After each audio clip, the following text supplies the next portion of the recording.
She hit it with a garden shovel, 3 times hard, while I stood frozen in my driveway watching $40,000 of precision robotics equipment crumple on my front walkway like an aluminum can. She was screaming something about creepy surveillance, and I'm not going to be watched in my own neighborhood. And by the time she finished, the robot's housing was cracked open, and its internal sensor array was scattered across my lawn. What Carol Ann Briggs did not know, what she had absolutely no way of knowing, because I had never told her, because it was none of her business until this exact moment, was that the unit she just destroyed wasn't mine. It belonged to a research university 400 miles away, on loan to me as part of a federally funded robotics field study, fully insured, fully tracked, and fully, completely, fall down on paper, documented down to the millisecond. 2 minutes after I made one phone call, an automated incident report had already left my hands. What happened to Carol Ann Briggs over the following months was not something I orchestrated. It was something a university legal department does, automatically and without mercy, when someone destroys their research equipment. My name is Theo Castellano. I'm 36 years old, and I live in a mid-sized suburban development called Brookhaven Commons outside Raleigh, North Carolina. I work as a robotics engineer, and for the past several years, I've split my time between a private engineering consulting practice and ongoing collaborative research work with the robotics engineering department at a university I'll refer to simply as the university, partly out of respect for their privacy in this story, and partly because the specific institution isn't really the point. About a year before this story begins, I became involved in a research project the university's robotics department was running, funded through a federal grant focused on real-world deployment testing for autonomous service robots.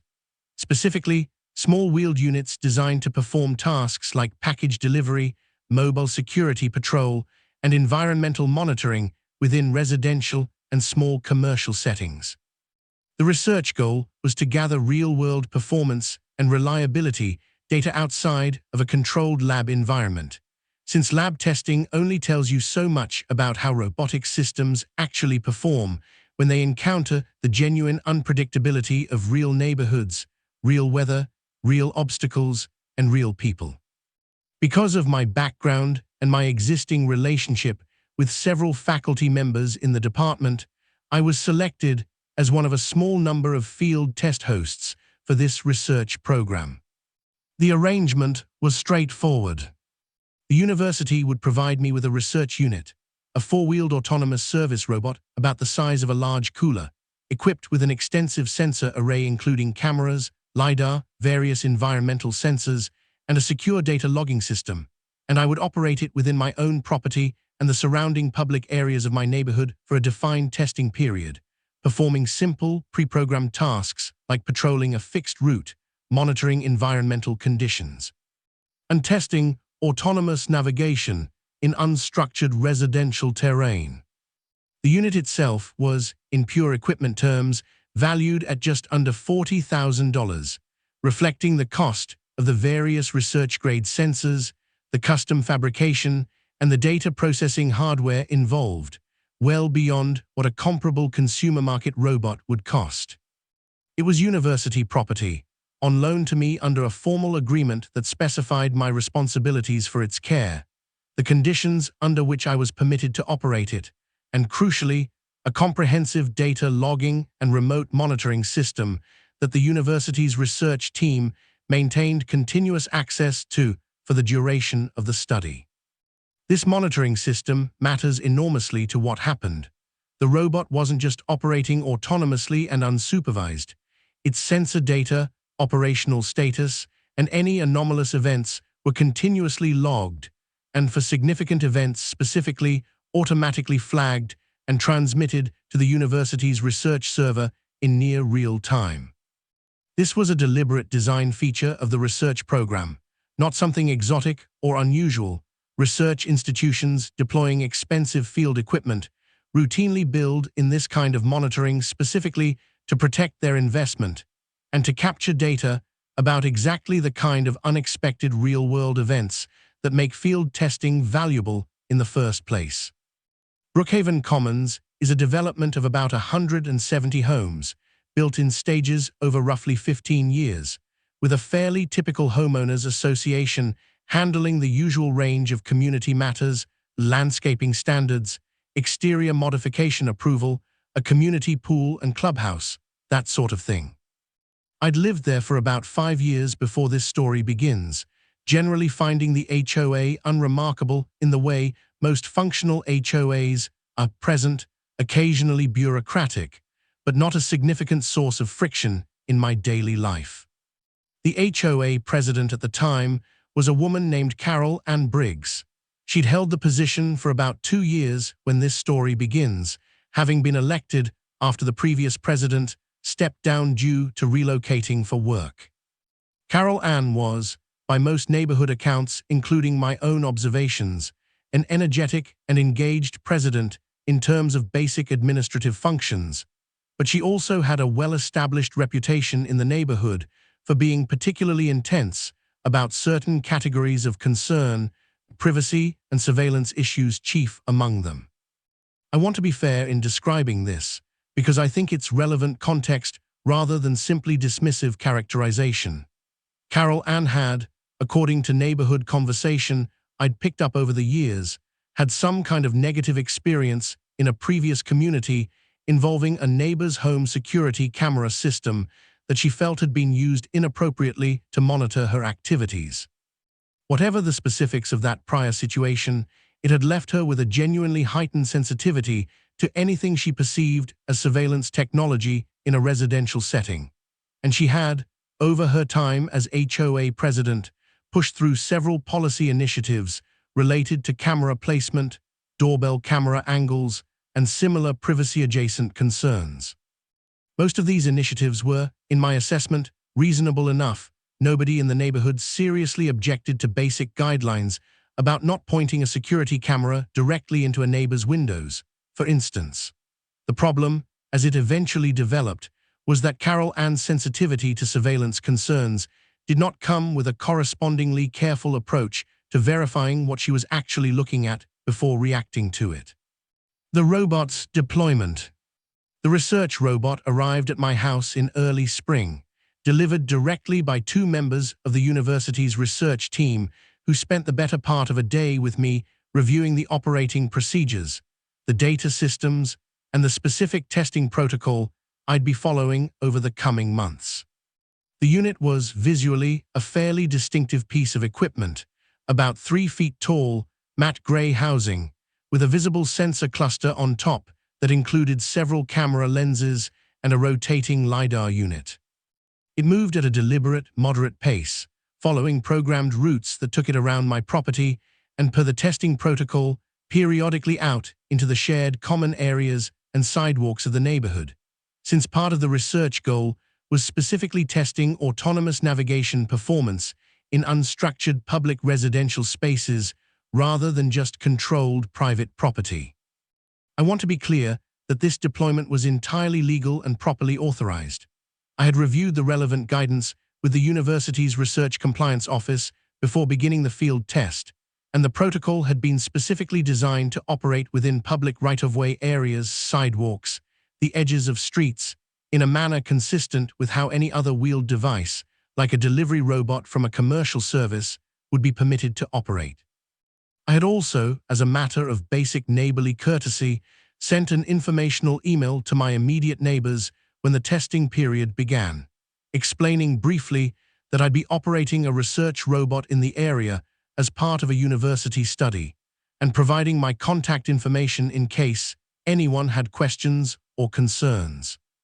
I did not send this notice to the entire neighborhood, and I did not specifically notify the HOA board, because the testing protocol didn't require operation within any HOA-governed common areas like the clubhouse or pool grounds, only my own property and public sidewalks and street edges, which are not areas under HOA jurisdictional control in the first place. This proved to be a meaningful oversight in terms of managing Carol Ann Briggs's reaction, even though it wasn't, strictly speaking, a procedural requirement I had failed to meet. Carol Ann first became aware of the robot about 3 weeks into the testing period, when she apparently observed it during one of its programmed patrol routes along the sidewalk near her house, which was about 4 properties down from mine on the same street. Her initial reaction, relayed to me through a fairly tense phone call that evening, was alarm bordering on something close to genuine distress. She described the robot as some kind of surveillance device that had been watching her house and demanded to know what it was, who had authorized it, and why she hadn't been informed. I explained, as calmly and thoroughly as I could, the actual nature of the research project, that it was a university-operated autonomous robot conducting navigation and reliability testing, that its sensors were recording general environmental and operational data for research purposes rather than conducting any kind of targeted surveillance of individual residents, and that the testing protocol had been reviewed and approved through the university's research compliance process before deployment. Carol Ann was not particularly satisfied with this explanation. She asked pointed questions about exactly what the cameras were recording, whether footage of her specifically was being captured and stored, and who at the university had access to that footage. I answered these questions as accurately as I could, explaining that the cameras were primarily used for navigation and obstacle detection rather than for capturing identifiable footage of individuals for any purpose, that the data was processed according to the university's research ethics protocols, and that I would be happy to connect her directly with the university's research compliance office if she wanted more detailed information than I could personally provide. This offer to connect her with the actual university research compliance office, which I made genuinely and repeatedly over the following weeks, is something I want to flag clearly because it becomes important later. Carol Ann never took me up on it. She never contacted the university directly. She never asked me for the compliance documentation I repeatedly offered to share. She remained convinced, based entirely on her own visual observation of an unfamiliar piece of technology moving through her neighborhood, that this was something sinister, and she pursued her concerns entirely through informal neighborhood channels and her own HOA authority rather than through the straightforward verification process that was available to her. The escalation. Over the following 6 weeks, Carol Ann's campaign against the robot escalated through a series of increasingly formal and increasingly aggressive actions, none of which involved actually contacting the university to verify what the device was or how it operated. She raised the matter at the next HOA board meeting, describing the robot in terms that, based on accounts from a couple of neighbors who attended, characterized it as an unauthorized surveillance device that I had deployed without community knowledge or consent, implying, without any actual evidence, since she had none, that I might be using it to spy on specific neighbors for unspecified personal purposes. The HOA board, to its credit, was somewhat split on how seriously to take this characterization. A board member named Diane Kowalczyk, whom I'd spoken with personally during this period, told me she had specifically asked Carol Ann at the meeting whether she had actually contacted me to understand what the robot was before raising it as a board concern. Carol Ann's response, according to Diane, was that she didn't need to ask permission to be concerned about surveillance technology in her own neighborhood, a framing that, while emotionally understandable if you take her underlying privacy anxiety seriously, notably sidestepped the fact that I had already explained the situation to her directly, repeatedly, and had offered direct access to verification through the university. Despite this pushback from some board members, Carol Ann used her position as HOA president to send a formal notice to all Brookhaven Commons residents, describing an unspecified surveillance device operating in the neighborhood and urging residents to report any sightings or concerns to her directly. This notice did not name me specifically, but given that I was the only resident operating anything resembling the device she described, it was not exactly difficult for neighbors to identify who and what she was referring to. I received several concerned messages from neighbors after this notice went out, and I responded to each one with the same explanation I'd given Carol Ann, what the robot actually was, what it actually did, and an offer to answer any further questions or connect them with the university's research team directly. Most neighbors who reached out seemed satisfied with this explanation, and the matter ended there for them. Carol Ann, however, was not satisfied, and her campaign continued to escalate. The physical incident. The incident itself occurred on a Thursday afternoon in early summer, about 8 weeks into the testing period. I want to walk through exactly what happened, because the precision of the timeline matters significantly to everything that followed. The robot was completing a programmed patrol route that, per its standard schedule, brought it along the sidewalk in front of my own property before returning to its charging dock in my garage. I was in my driveway at the time, having just returned from running errands, and was unloading groceries from my car when I observed Carol Ann approaching from down the street at what I would describe as a deliberately hurried pace, carrying a garden shovel. I want to be precise about what I witnessed, because this became important documentation later. Carol Ann walked directly up to the robot, which was at that moment stationary at a programmed pause point on the sidewalk directly in front of my driveway, conducting a routine environmental sensor reading as part of its standard operational protocol. She said something to the effect of declaring that she was not going to be watched anymore and this ends today,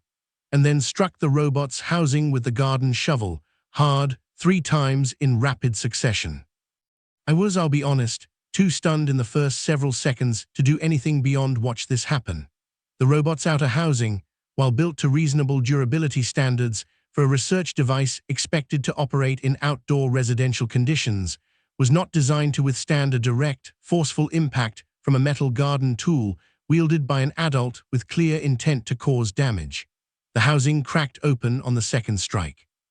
By the third strike, the internal sensor array, including the primary LiDAR unit and 2 of the camera modules, had been visibly dislodged and damaged, with components scattered across the section of my lawn closest to the sidewalk.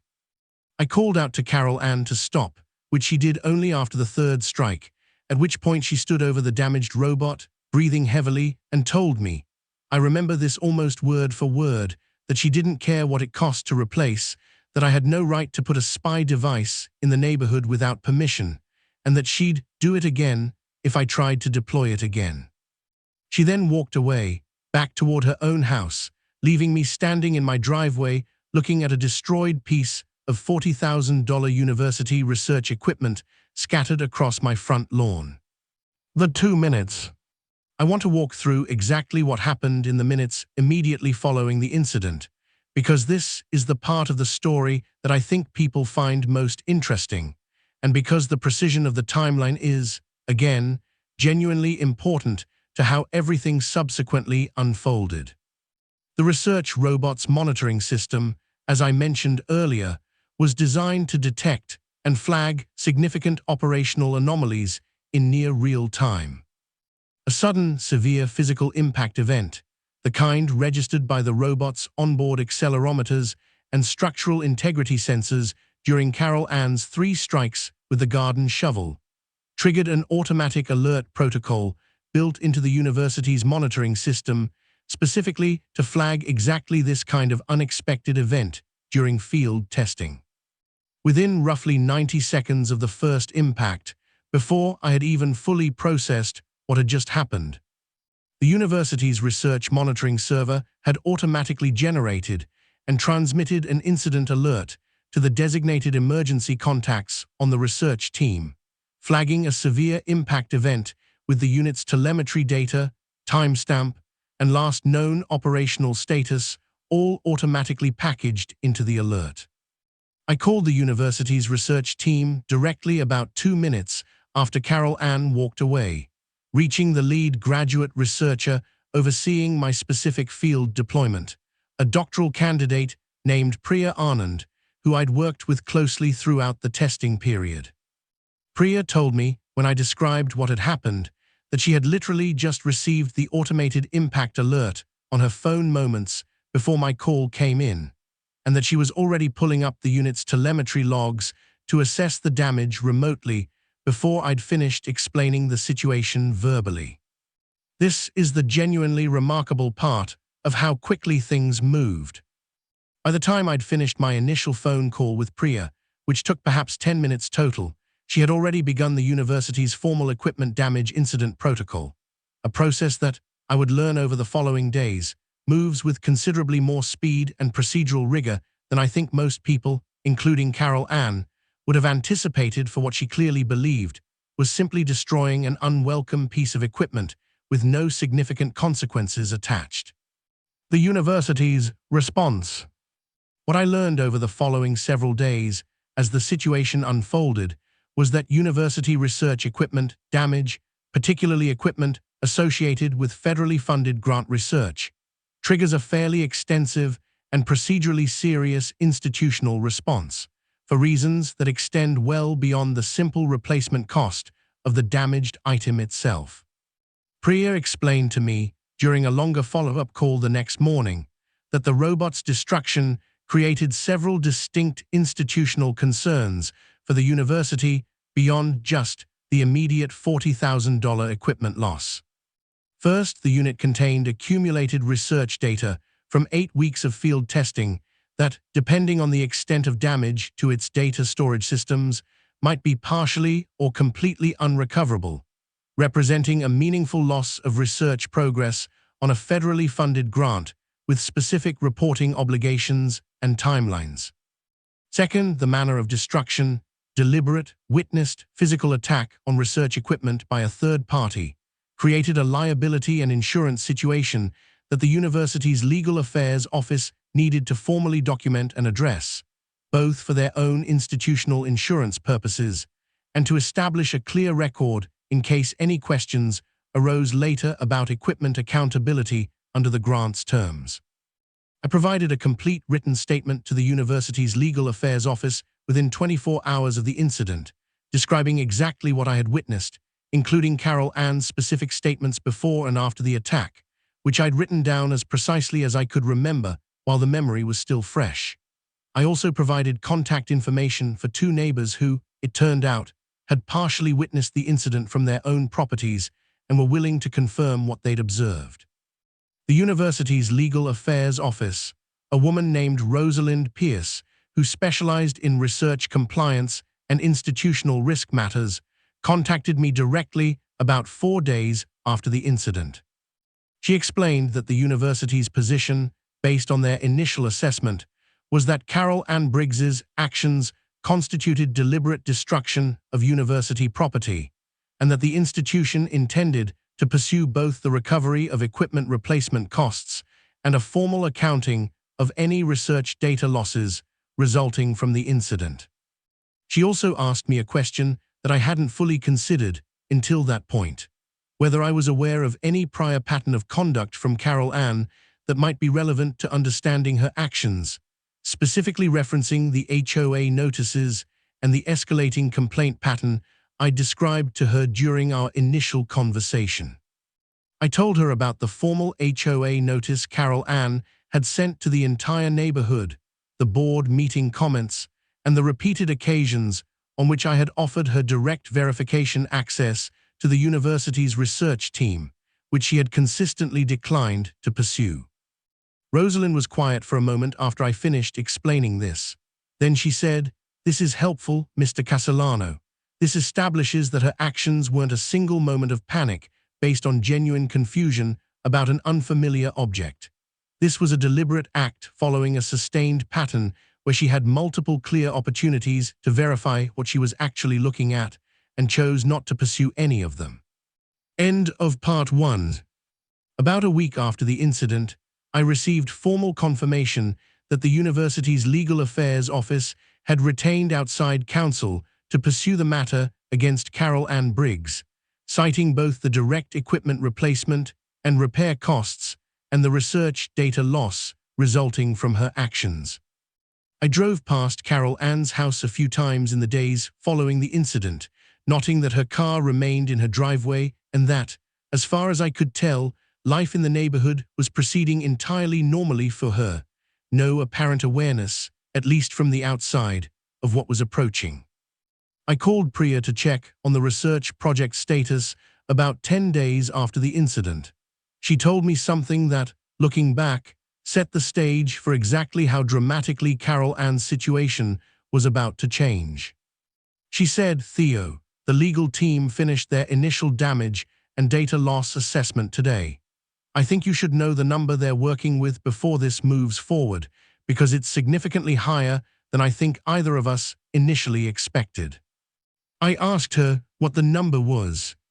She paused for a moment before answering, and when she did, I understood immediately that whatever had happened in my driveway that Thursday afternoon was about to become an entirely different scale of problem for Carol Ann Briggs than either of us had anticipated. Part 2. The full scope of damages. What Priya told me, and what was subsequently formalized in the university's legal documentation over the following weeks, was that the total damages associated with the incident extended considerably beyond the straightforward $40,000 replacement cost of the physical robot unit itself. The research data loss component turned out to be the most significant additional factor. While some of the robot's accumulated telemetry and sensor data from the 8-week field testing period had been successfully recovered from the unit's onboard storage despite the physical damage, a substantial portion of the most recent and, according to Priya, most valuable data relating to a specific autonomous navigation testing protocol the unit had been running through that particular week was permanently lost due to damage to the storage module during the attack. The university's research team calculated this data loss in terms of the actual cost of regenerating equivalent research data, meaning the cost of additional field deployment time, researcher hours, and equipment operation needed to recreate the lost testing data, since the specific real-world conditions and navigation scenarios that had been captured during that particular week couldn't simply be recreated instantly or without significant additional cost and time investment. This calculation, prepared by the university's Research Compliance Office in consultation with the grant's principal investigator, came to approximately $18,000 in additional research cost impact. There was also a grant compliance dimension that I hadn't fully appreciated until Rosalind Pierce explained it to me directly. The federal grant funding this research project included specific reporting and milestone requirements, and the data loss created a documented disruption to the project's timeline that needed to be formally reported to the funding agency, along with an explanation of the cause and the institution's response. This kind of disruption, while not typically resulting in direct additional financial penalty in most cases, created institutional, reputational, and administrative concerns that factored into how seriously the university's legal affairs office treated the overall situation. Combined, the total damages claim the university's outside counsel prepared, covering equipment replacement, research data regeneration costs, and a modest allocation for the administrative and legal costs associated with pursuing the matter, came to approximately $71,000. Carol Ann ICIVS, the lawsuit. The university's outside counsel filed a civil lawsuit against Carol Ann Briggs approximately 5 weeks after the incident, seeking the full damages amount along with a request for injunctive relief preventing any future interference with university research equipment or personnel. I learned about the lawsuit being filed and served through a brief notification from Rosalind Pierce, who explained that as the field test host and a witness to the incident, I would likely be asked to provide formal testimony at some point in the proceedings, but that the university's legal team would be handling the matter directly rather than requiring significant additional involvement from me beyond what I had already provided. What I learned about Carol Ann's reaction to actually being served with this lawsuit came, again, through neighborhood channels rather than direct interaction, since our relationship had remained essentially non-existent since the incident itself. A neighbor named Frank Esposito, who lived near Carol Ann and had become something of an informal source of updates throughout this situation, told me that a process server had visited her house on a weekday afternoon, and that the visible reaction from her household over the following days suggested the seriousness of the situation had landed considerably harder than anything she'd anticipated when she picked up that garden shovel. Carol Ann retained her own attorney, a local litigator named Howard Graceman, who, based on the initial response filed in the case, attempted to characterize her actions as a reasonable, if perhaps overly forceful, response to a genuine and good-faith privacy concern about unauthorized surveillance equipment operating in her residential neighborhood without proper community notification or consent. This defense strategy, however, ran directly into the substantial documentation problem that Rosalind Pierce had identified early in the process. Carol Ann's own prior conduct, extensively documented through the HOA notices, the board meeting record, and my own repeated direct communications offering her verification access to the university's research team, made it very difficult to characterize her actions as resulting from a sudden, good-faith misunderstanding about an unfamiliar object. The record showed, clearly and repeatedly, that she had been offered straightforward means of verifying exactly what the robot was and how it operated weeks before the incident, and had consistently declined to pursue any of them, instead escalating her own informal campaign against the device through HOA channels. The deposition. I was deposed as part of the litigation process about 3 months after the lawsuit was filed, providing formal sworn testimony about everything I had witnessed and experienced throughout the entire situation. The initial deployment, Carol Ann's escalating complaints, my repeated offers to connect her with university verification resources, and the incident itself. During my deposition, Howard Graceman, representing Carol Ann, attempted several lines of questioning aimed at establishing that the robot's appearance and operation could reasonably have been perceived as threatening or invasive by an ordinary resident unfamiliar with research robotics technology, attempting to support a defense theory that Carol Ann's reaction, while perhaps excessive, stemmed from genuine and reasonable underlying concern. I answered these questions honestly and directly, acknowledging that I understood how an unfamiliar piece of technology with visible cameras and sensors could reasonably prompt some initial concern or questions from someone encountering it without context.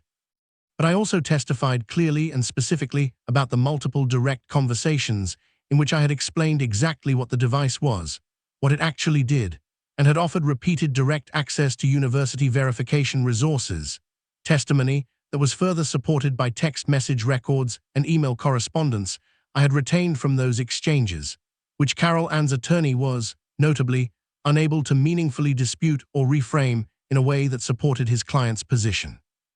I also testified about the specific statements Carol Ann made during the attack itself, her comments about spy devices and not being watched anymore, which, combined with the documented pattern of declined verification opportunities, painted a picture considerably more consistent with someone acting on an entrenched, unverified personal conviction rather than someone reacting to a sudden, reasonable, good-faith concern about an unfamiliar threat. The settlement, NEGOTIATONS. Given the strength of the university's documented case, the witnessed incident, Carol Ann's own incriminating statements during the attack, the extensive record of declined verification opportunities, and the clear financial documentation of both equipment and research data losses, Howard Graceman approached the university's outside counsel about settlement discussions roughly 4 months into the litigation, before the case proceeded to trial. I wasn't directly involved in these negotiations, which were handled entirely between the university's legal team and Carol Ann's attorney, but Rosalind Pierce kept me reasonably informed of the general progress, given my role as the field test host and primary witness throughout the entire situation.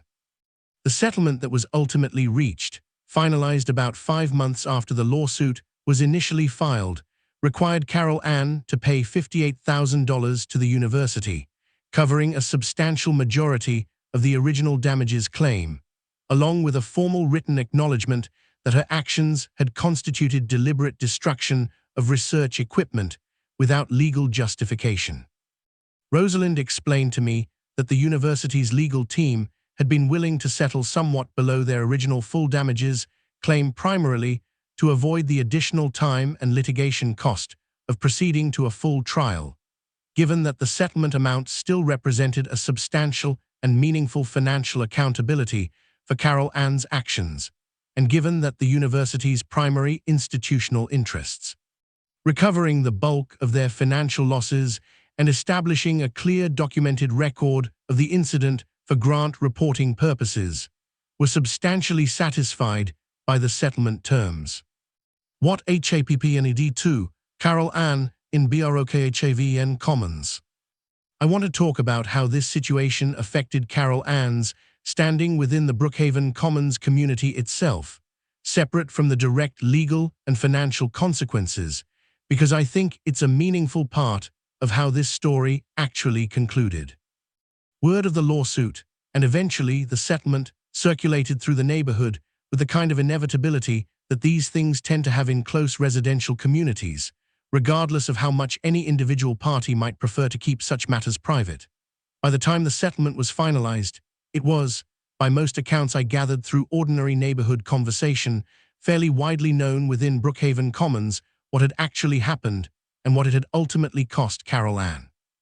The HOA board held what I understand was a fairly difficult internal conversation, separate from the legal proceedings themselves, about Carol Ann's continued fitness to serve as association president, given that her actions, even though undertaken in her personal capacity rather than as an official HOA action, had become closely associated with the community in the eyes of at least some residents. Given how extensively she had used her HOA position and communication channels to build the campaign against the robot in the weeks before the physical incident occurred. Diane Kowalczyk, the board member I mentioned earlier who had pushed back on Carol Ann's characterization of the situation at the original board meeting, told me that the board ultimately requested Carol Ann's resignation from the presidency, citing concerns about her judgment and the reputational association the incident had created for the HOA, even though the board's formal position remained that the incident itself was a personal legal matter outside official HOA jurisdiction. Carol Ann resigned the presidency about 6 weeks after the settlement was finalized. She remains a Brookhaven Commons resident, though by all accounts considerably less visible in community matters than she had been throughout her 2 years as HOA president. The research project continues. I want to address what happened with the actual research project itself, since I think it's an important part of the full story and reflects something genuinely positive emerging from an otherwise frustrating situation. The university, following the settlement,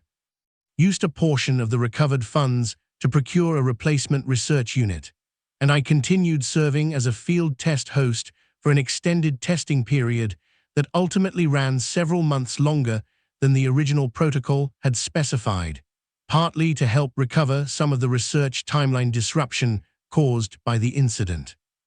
Priya, who completed her doctoral research, significantly informed by data from this entire deployment, told me toward the end of the extended testing period that the incident itself, while obviously an unwelcome disruption in the moment, had inadvertently generated a genuinely interesting piece of supplementary research data about how autonomous systems impact and anomaly detection protocols perform under real-world adversarial conditions, meaning, in plainer terms,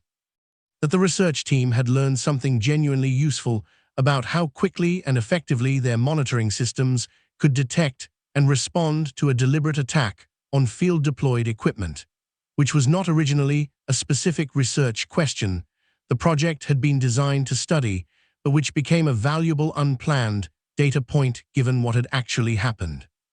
I found a certain wry satisfaction in this outcome, that Carol Ann's attack on the robot, beyond the legal and financial consequences she ultimately faced, had also inadvertently contributed a small but genuinely useful piece of data to the very research project she had been so determined to disrupt.